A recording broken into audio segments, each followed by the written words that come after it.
परम पूज्य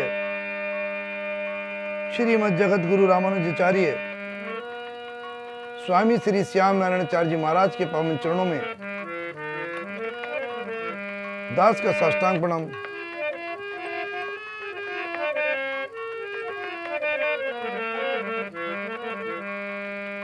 रामचरितमानस के बालकांड का बड़ा सुंदर प्रसंग है।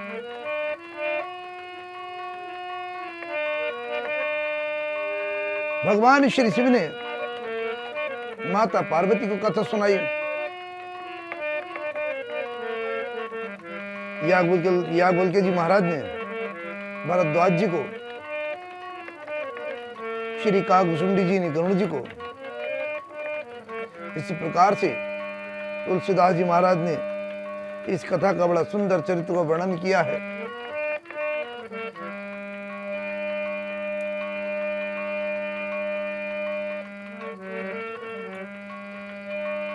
सुकृति पुंजी मंजुली अलिमाला, ज्ञान विरागी बिचारी मराला, दुनिया कविती गुण जाती, मीनी मलो हरिते बहु भांति। कहते हैं कि सत्कर्मों के, पुण्यों के पुंज और भोरों की सुंदर पंक्तियां हैं, ज्ञान वैराग्य और विचार हंस हैं। कविता की ध्वनि, वक्रोक्ति, गुण और जाति ही अनेक प्रकार की मनोहर मछलियां हैं। अर्थ, धर्म, काम, मोक्ष, ये चारों ज्ञान विज्ञान का विचार के कहना, काव्य के नोरस, जब तप, योग और वैराग्य के प्रसंग, ये सब सरोवर के सुंदर जलचर जीव हैं। सुकृति पुण्यात्मा, जो सुकृति जनों के, साधुओं के और श्री राम के गुणों को गान ही विचित्र जल पक्षियों के समान है। संतों की सभा इस सरोवर के चारों ओर की अमराई, जो आम की बगीचियां हैं और श्रद्धा पसंद ऋतु के समान कही गई है। नाना प्रकार से भक्ति का निरूपण और क्षमा, दया तथा दम, इंद्रिय निग्रह, लताओं के मंडप है। मन का निग्रह यम, अहिंसा, सत्य, अस्त्य, ब्रह्मचर्य और अपरह, नियम, सो, संतोष, तप, स्वाध्याय और ईश्वर प्राणिधान ही उनके फूल हैं। ज्ञान फल और श्री हरि के चरणों में प्रेम, इस ज्ञान रूपी फल का रस है, ऐसा वेदों ने कहा। इस रामचरितमानस में और भी जो अनेक प्रसंगों की कथाएं हैं, वे भी इसमें तोते, कोयल आदि रंग बिरंगे पक्षी हैं।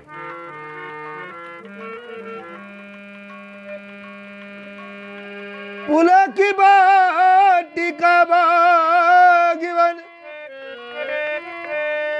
सुख सुविहंग विचार, माली सुमन स्नेह जल, सींचति लोचन चारु।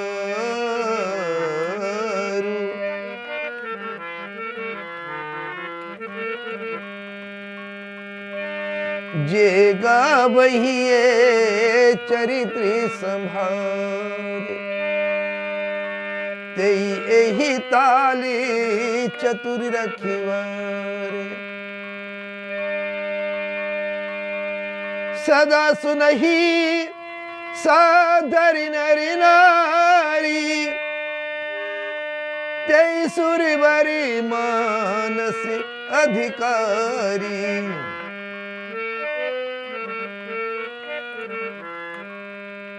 कथा में जो रोमांच होता है वही बाटी का बाग और वन है, और जो सुख होता है वही सुंदर पक्षियों का विहार है। निर्मल मन हिमालय है, जो प्रेम रूपी जल से सुंदर नेत्रों द्वारा उसको सींचता है। जो लोग इस चरित्र को सावधानी से गाते हैं वे इस तालाब के चतुर रखवाले, और जो स्त्री पुरुष सदा आदर पूर्वक इसे सुनते हैं वे सुंदर मानस के अधिकारी उत्तम देवता हैं। जो अति दुष्ट और विषयी हैं वे अभागे बगुल और कौवे हैं जो इस सरोवर के समीप नहीं जाते, क्योंकि यहां इस मान सरोवर में घोंगे, मेंढक और सिवार के समान विषय रक्त की नाना कथाएं नहीं है। इसी कारण बेचारे कौवे और बगले रूपी विषय लोग यहां आते हुए हृदय में हार मान जाते हैं, क्योंकि इस सरोवर तक आने में कठिनाई बहुत है। श्री रामचंद्र जी की कृपा बिना यह नहीं आया जाता। आवत यही सरी अति कठिनाई,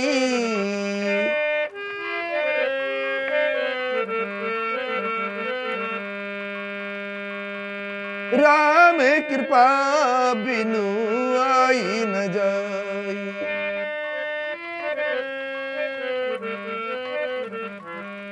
घोर कुसंग ही भयानक बुरा रास्ता है, और उन कुसंगियों के वचन ही बाघ, सिंह और सांप है। घर के काम काज और गृहस्थी के भांति भांति के जंजाल ही अत्यंत दुर्गम बड़े बड़े पहाड़ हैं। मोह, मद और मान ही बहुत से बिहड़ बने और नाना प्रकार के कुतर की भयानक नदियां, जिनके पास श्रद्धा रूपी राह खर्च नहीं है और संतों का साथ नहीं है, जिनको श्री रघुनाथ जी प्रिय नहीं है, उनके लिए मानस अत्यंत ही अगम है। अर्थात श्रद्धा, सत्संग और भगवत प्रेम के बिना कोई इसको नहीं पा सकता।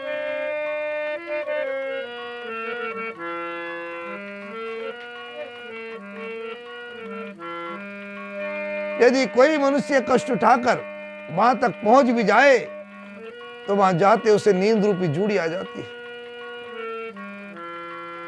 हृदय में मूर्खता रूपी बड़ा कड़ा जाड़ा लगने लगता है, जिससे वहां जाकर भी वह अभागा स्नान नहीं कर पाता। उससे उस सरोवर में स्नान और उसके जलपान तो किया नहीं जाता। वह ईमान से लौट आता, और फिर यदि कोई उससे काल पूछने आता है तो वह अपने अभागी की बात न कहकर सरोवर की निंदा करके उसे समझाता है। ये सारे विघ्न उसको नहीं व्याप्ते, बाधा नहीं देते, जिसे श्री रामचंद्र जी सुंदर कृपा की दृष्टि से देखते हैं। वही आदर पूर्वक इस सरोवर में स्नान करते हैं और महान भयानक त्रिताप से आध्यात्मिक, आदि देविक और आदि भौतिक इन तीनों तापों से नहीं जलता है। जिनके मन में श्री रामचंद्र जी के चरणों में सुंदर प्रेम है, वे इस सरोवर को कभी नहीं छोड़ते। हे भाई, जो इस सरोवर में स्नान करना चाहे वे मन लगाकर सत्संग करे।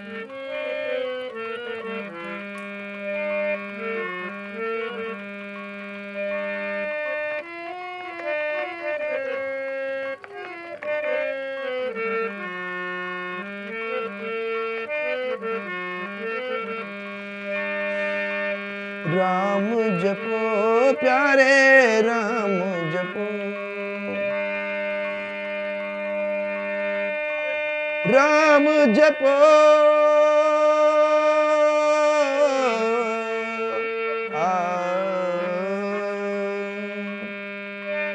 राम जपो प्यारे राम जपो। ऐसे मानस सरोवर को हृदय के नेत्रों से देखकर और उसमें गोता लगाकर कवि की बुद्धि निर्मल हो जाती है। हृदय में आनंद और उत्साह भर गया। प्रेम तथा उत्साह का आनंद का प्रभाव उमड़ा आया। उससे वह सुंदर कविता रूपी नदी बह निकली, जिसमें श्री रामचंद्र जी का निर्मल यश रूपी जल भरा हुआ है। इस कविता रूपिणी नदी का नाम सरयू है, जो संपूर्ण सुंदर मंगलों की जड़ है।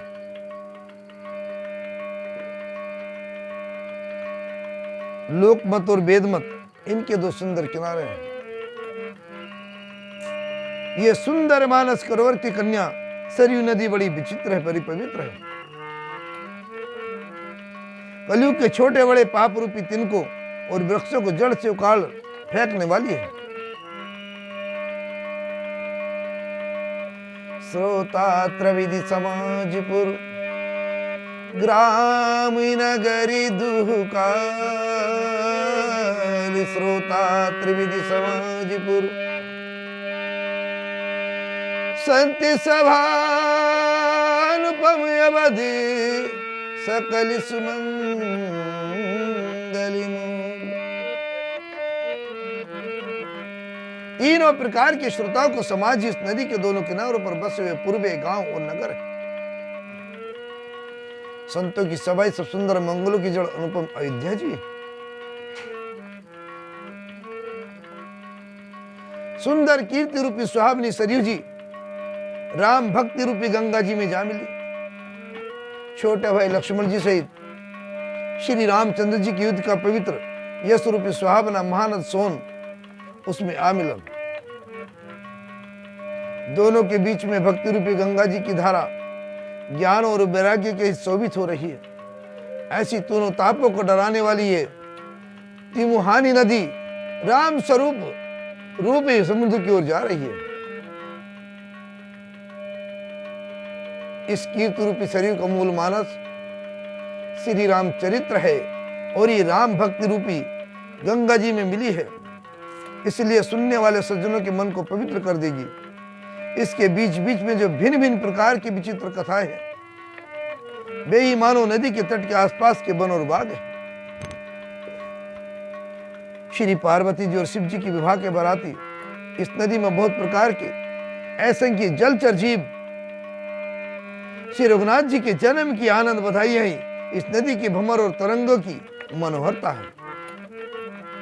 चारों भाइयों के जो बाल चरित्र हैं वे इसमें खिले हुए रंग बिरंगे बहुत से कमल हैं।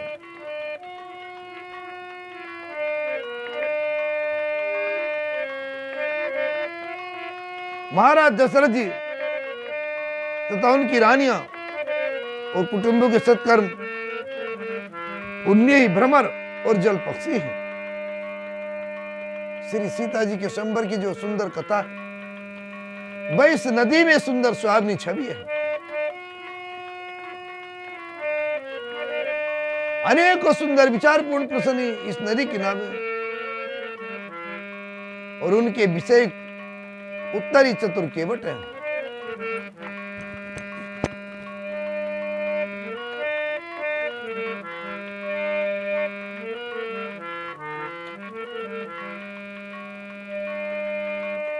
सुनी अनुकंठन परस पर होई पति की समाजी सो सरी सोई।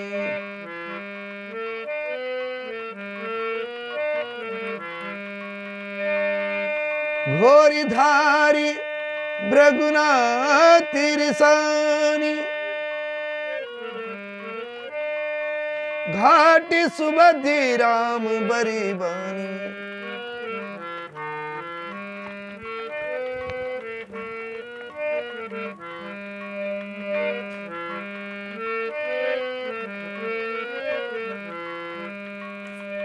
इस कथा को सुनकर पीछे जो आपस में चर्चा होती है वही इस नदी के सहारे सहारे चलने वाली यात्रियों की समाज शोभा पा रहा।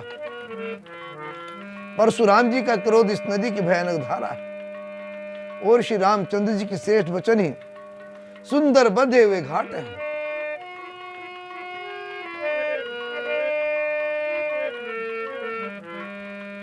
भाइयों सहित श्री रामचंद्र जी के विवाह का उत्साह ही इस कथा नदी की कल्याणकारिणी बाढ़ है जो सभी को सुख देने वाली है। इसके कहने सुनने में जो हर्षित और पुलकित होते हैं वे ही पुण्यात्मा पुरुष है जो प्रसन्न मन से इस नदी में नहाते हैं।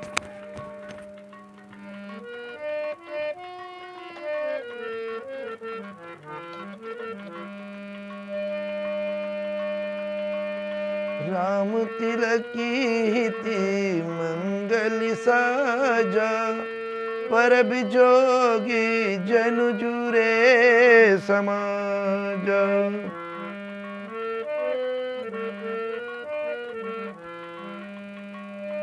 श्री रामचंद्र जी की राज तिलक के लिए जो मंगल साथ सजाया गया, वही मानो पर्व के समय इस नदी पर यात्रियों के समय इकट्ठे हुए हैं। कई की कुबुद्धि इस नदी में काई है, जिसके फलस्वरूप बड़ी भारी विपत्ति आ पड़ी है। संपूर्ण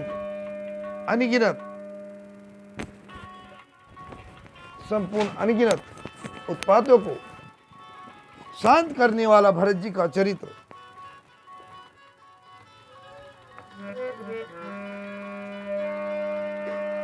नदी तट पर किया जाने वाला जप यज्ञ है।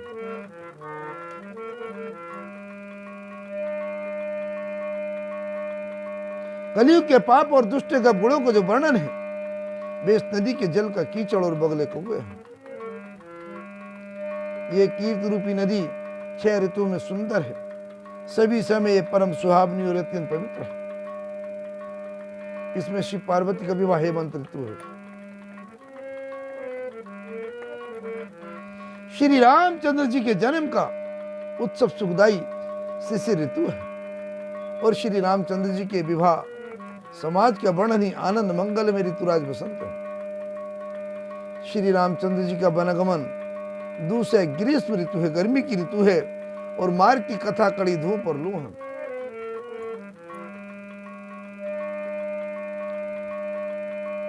राम राजिस के बिने बड़ाई, बिसदि सुखदि सोई सरदि सुहाई।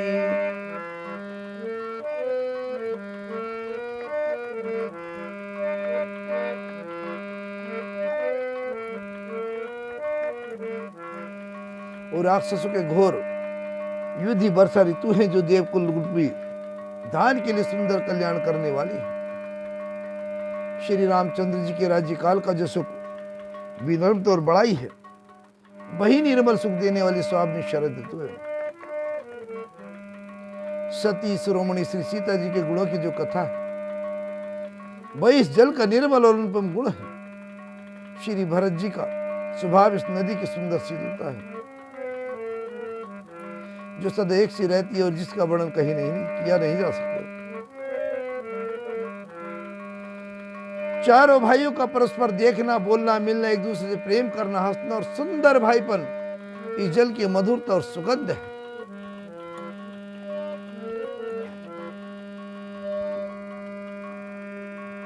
आरती बिने दीनता मोरी, आरती बिने दीनता मोरी, लघु ताल लेती सुवारी न थोरी।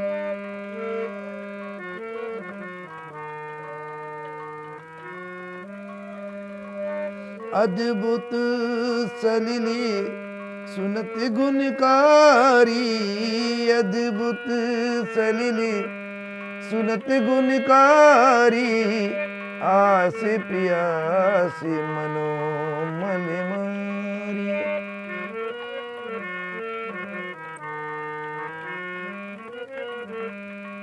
मेरा अर्थ भाव विनय और दीनता सुंदर निर्मल जल का कम हल्कापन नहीं है, अर्थात अत्यंत हल्कापन है।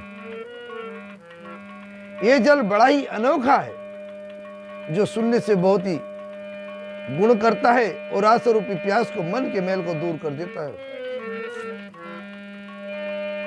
राम सुप्रेम ही पोसति पानी, राम सुप्रेम ही पोसति पानी, हरति सकली कली कलुष गलानी।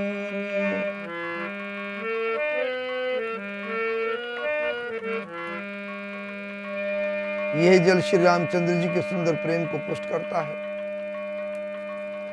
कलयुग के समस्त पाप और उनमें होने वाली ग्लानि को हर लेता है और संसार के जन्म मृत्यु रूप श्रम को सोख लेता है, संतोष को भी संतुष्ट करता है और पाप ताप दरिद्रता और दोषों को नष्ट कर देता है। ये जल काम, क्रोध, मद और मोह का नाश करने वाला और निर्मल ज्ञान और वैराग्य को बढ़ाने वाला है। इसमें आदर पूर्वक स्नान करने से और इसे पीने से हृदय में रहने वाले सब पाप सभी मिट जाते हैं।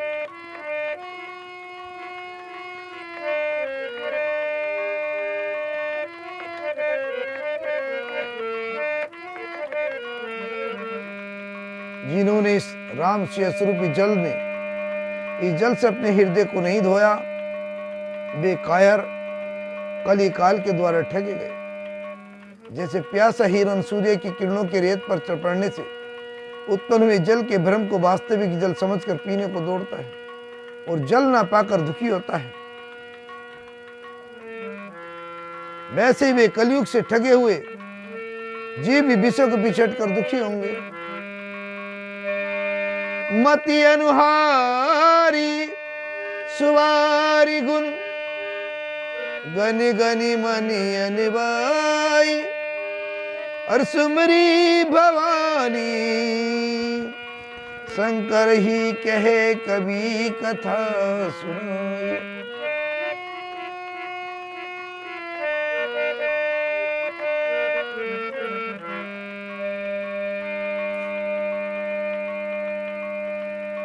अपनी बुद्धि के अनुसार इस सुंदर जल के गुणों को विचार कर उसमें अपने मन को स्नान कराकर और श्री भवानी शंकर को स्मरण करके तभी तुलसीदास जी सुंदर कथा कहता है। मैं अब श्री रघुनाथ जी के चरण कमलों को हृदय में धारण कर उनका प्रसाद पाकर दोनों श्रेष्ठ मुनियों के मिलन का सुंदर संवाद वर्णन करता हूं।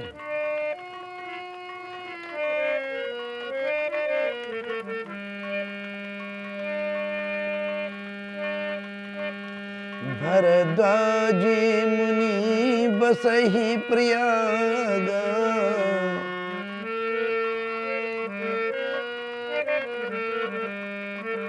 तिनहि राम पदयति अनुराग।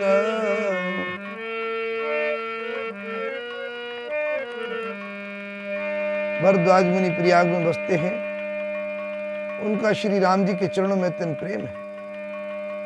वे तपस्वी, निग्रहित चित, जितेंद्रिय, दया के निदान और परमार्थ के मार्ग में बड़ी चतुर हैं। माघ में जब सूर्य मकर राशि पर आते हैं तब सब लोग तीर्थराज प्रयाग को आते हैं। देवता, दैत्य, किन्नर और साधुओं के, मनुष्यों के समूह सब आदर पूर्वक त्रिवेणी में स्नान करते हैं। श्री वेणी माधव जी के चरण कमलों को पूजते हैं और अक्ष से बट का स्पर्श करके उनके शरीर पुलकित हो जाते हैं। भरद्वाज जी का आश्रम बहुत ही पवित्र, परम रमणीय और श्रेष्ठ मुनि के मन को भाने वाला है। तीर्थराज प्रयाग में जो स्नान करने जाते हैं उन ऋषि मुनियों का समाज वहां भारद्वाज के आश्रम में जुटता है। प्रातः काल सब उत्साह पूर्वक स्नान करते हुए फिर परस्पर भगवान के गुणों की कथाएं कहते हैं। ब्रह्मा जी का निरूपण, धर्म का विधान और तत्वों के विभाग का वर्णन करते हैं तथा ज्ञान वैराग से युक्त भगवान की भक्ति का कथन करते हैं। इस प्रकार भरी माघ नाही माघ के महीने भर स्नान करते हैं और फिर सब अपने अपने आश्रम को चले जाते हैं।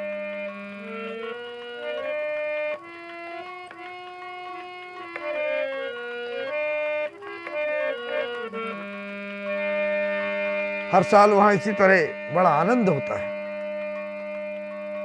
मकर में स्नान करके मुनि चले जाते हैं।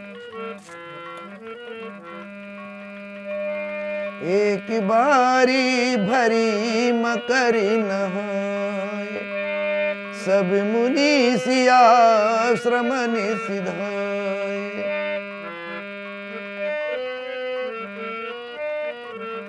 एक बार पूरे महीने मकर भर स्नान करके सब मुनीश्वर अपने अपने आश्रम को लौट गए।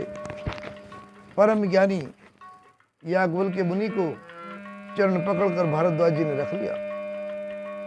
आदर पूर्वक उनके चरण कमल धोर बड़े ही पवित्र आसन पर उन्हें बिठाया। पूजा करके मुनि याज्ञवल्क्य जी महाराज के सूर्य के शेष का वर्णन किया। फिर अत्यंत पवित्र और कोमल वाणी से बोले,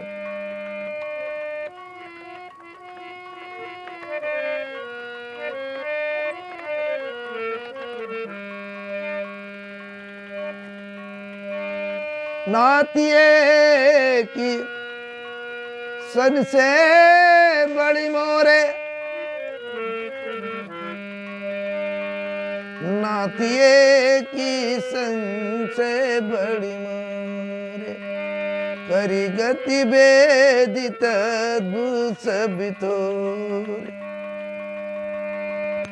कहती समोही लागत भैला जा, कहती समोही लागत भैला जा, जो न कहूँ बड़ हो काज। हे नाथ, मेरे मन में एक बड़ा ही संदेह है। वेदों का तत्व सब आपकी मुट्ठी में, अर्थात आप ही वेद का तत्व जानने वाले होने के कारण मेरा संदेह निवारण कर सकते हैं, पर उस संदेह को कहते मुझे भय और लाज आती है। भय इसलिए कि कहीं आप ये ना समझे कि मेरी परीक्षा ले रहा है, लाज इसलिए कि इतनी आयु बीत गई, अब तक ज्ञान नहीं हुआ, और यदि नहीं कहता हूं तो बड़ी हानि होती है, क्योंकि अज्ञानी ही बना रहता हूं। हे प्रभु, संत लोग ऐसी नीति कहते हैं और वेद पुराण तथा मुनिजन भी यही बतलाते हैं कि गुरु के साथ छिपाव करने से हृदय में निर्मल ज्ञान प्राप्त नहीं होता।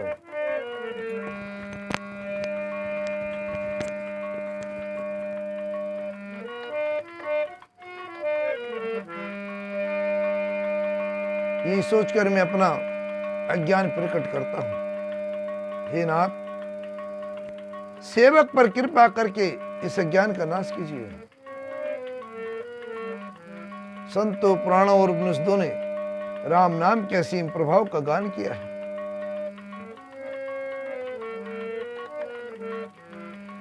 कल्याण स्वरूप ज्ञान और गुणों की राशि अविनाशी भगवान शंभु निरंतर राम नाम का जप करते रहते हैं।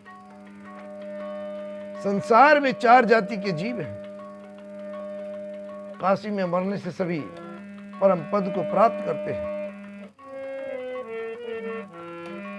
हे मुनिराज, वह भी राम नाम की महिमा है, क्योंकि शिव जी महाराज दया करके काशी में मरने वाले जीव को राम नाम का उपदेश करते हैं। इसी से उनको परम पद मिलता है। प्रभु, मैं आपसे पूछता हूं कि राम कौन है?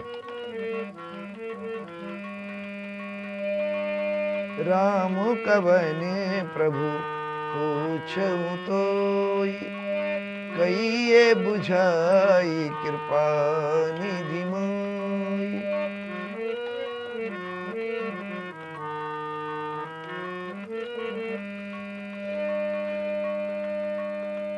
हे कृपा निधान, मुझे समझा कर कहिए, क्यों? एक ही राम अवधेश कुमारा, तिन कर चरित विदित संसारा।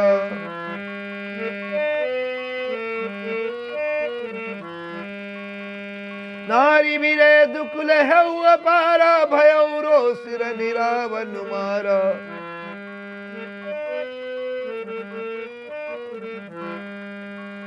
हे गुरुदेव, एक राम तो वध नरेश दशरथ जी के कुमार है, उनके पुत्र है। उनका चरित्र सारा संसार जानता है। उन्होंने स्त्री के विरह में अपार दुख उठाया और क्रोध आने में युद्ध में रावण को मार डाला। हे प्रभु, ये वही राम है या कोई राम दूसरे हैं? जिनको शिव जी जपते हैं। आप सत्य के धाम हैं और सब कुछ जानने वाले हैं, ज्ञान विचार कर कहिए। हे नाथ, जिस प्रकार से मेरे भारी भ्रम मिट जाए, आप वही कथा विस्तार पूर्वक कही प्रभु।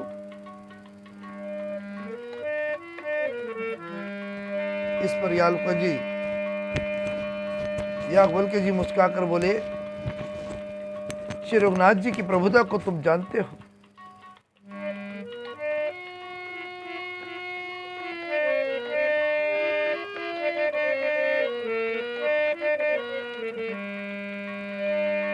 तुम मन वचन और कर्म से श्री रामचंद्र जी के भक्त हो। तुम्हारी चतुराई को मैं जान गया। तुम श्री रामचंद्र जी के रहस्य गुणों को सुनना चाहते हो, इसी से तुमने ऐसा प्रश्न किया है। मानो बड़े ही मूढ़ हो। हे तात, तुम आदर पूर्वक मन लगाकर सुनो। मैं श्री रामचंद्र जी की सुंदर कथा कहता हूं। बड़ा भारी अज्ञान विशाल महिषासुर है और श्री रामचंद्र जी की कथा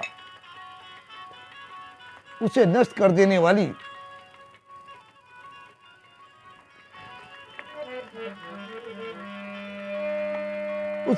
देने वाली भयंकर काली जी हैं।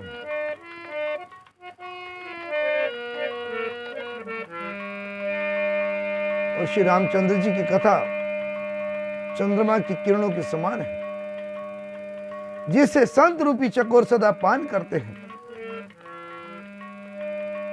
भरद्वाज जी सुनिए, ऐसा ही संदेह पार्वती जी ने किया था।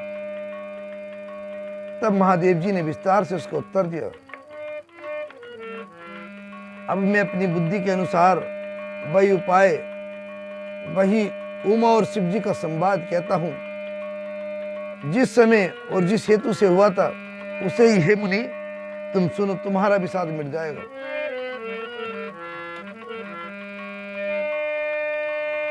एक ही बारी त्रेता जुग माही, शंभु गए कुंभजिर सिपाही।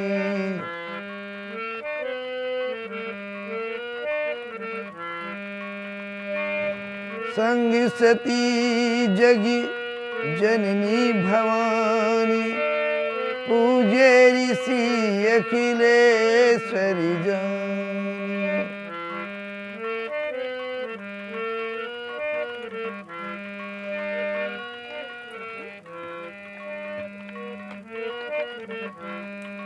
एक बार त्रेता युग में शिव जी अगस्त ऋषि के पास गए।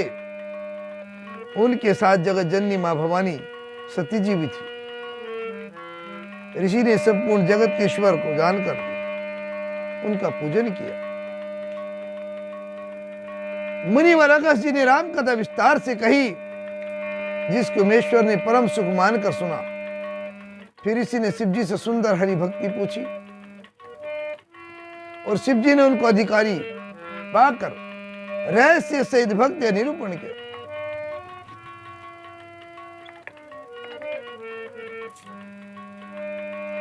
कहती सुनती रघुपति गुण गाथा,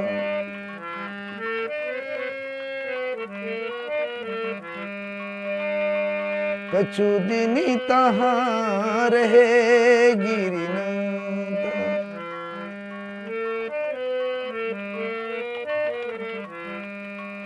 श्री रघुनाथ जी के गुणों की कथाएं कहते सुनते कुछ दिनों तक शिव जी वहां रहे। फिर मुनि से विदा मांगकर शिव जी दक्ष कुमारी सती जी के साथ अपने कैलाश को गए, अपने घर को गए।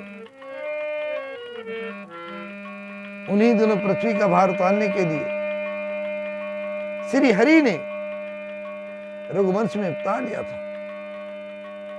वे अविनाशी भगवान उस समय पिता के वचन से राज्य का त्याग करके तपस्वी या साधु के वेश में दंडक में विचरण कर रहे थे। शिव जी हृदय में विचरते जा रहे थे कि भगवान के दर्शन मुझे किस प्रकार से हो। प्रभु ने गुप्त रूप से अवतार लिया है, मेरे जाने से सब लोग जान जाएंगे।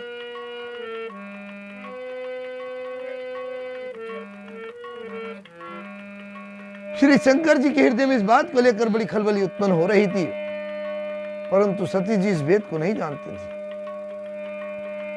तुलसीदास जी कहते हैं कि शिव जी के मन में वेद खुलने का डर था, परंतु दर्शन के लोभ